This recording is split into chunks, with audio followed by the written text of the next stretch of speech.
उदासीन कार्यकर्त्यांनी घरी बसावं, लढणारे कार्यकर्ते सोबत आले तर 3 महिन्यात सत्ता आणून देतो.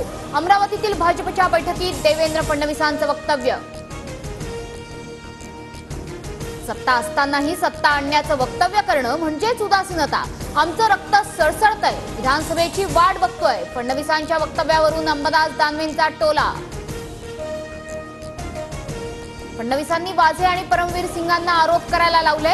मला क्लीन चिट दिलेला चांदीवाल आयोगाचा अहवाल सरकारनं समोर आणावा, अनिल देशमुखांची मागणी. स्वतः अनिल देशमुखांनी चांदीवाल आयोगाच्या अहवालाची कॉपी समोर आणली. देशमुखांसाठी कोणतेही पैसे जमा केले नसल्याचं वाझेचं आयोगात उत्तर. अनिल देशमुखही नार्को टेस्ट करणार का?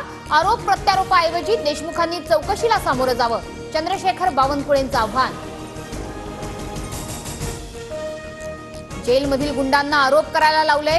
फडणवीसांनी अशा प्रकारचं राजकारण थांबवावं, त्यामुळे यांना आज लोकसभेला फटका बसला, संजय राऊतांची टीका.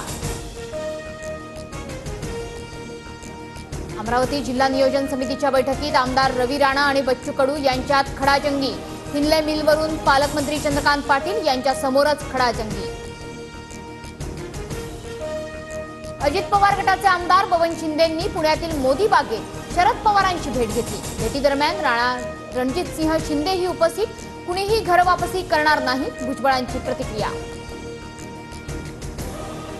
288 जागांसाठी आम्ही कागदपत्र तयार करून घेतोय. कुणासोबत आघाडी करणार नाही, राखीव जागाही लढणार. 29 ऑगस्टला निर्णय, जरांगेंची माहिती. नारायण राणेंनी मला फुकट धमक्या देऊ नये, मी बोलायला लागलो तर माघार घेणार नाही, जरांगे आक्रमक. शिंदे आणि राज ठाकरेंच्या भेटीत देवाणघेवाणीची चर्चा झाली असेल. राज ठाकरे आणि मुख्यमंत्र्यांच्या भेटीवर संजय राऊतांची टीका. वंचित आणि ठाकरे गटाची युती तुटलेली आहे, ती पुन्हा जुळणार नाही. विधानसभेबाबतच्या युतीच्या प्रश्नावर प्रकाश आंबेडकरांचं उत्तर. उद्धव ठाकरेंसोबत जागा वाटपाबाबत प्राथमिक चर्चा. 7 तारखेपासून चर्चा सुरू होतील. जागांच्या मागण्या ठाकरेंपुढे ठेवू, काँग्रेसच्या खासदार वर्षा गायकवाड यांची माहिती.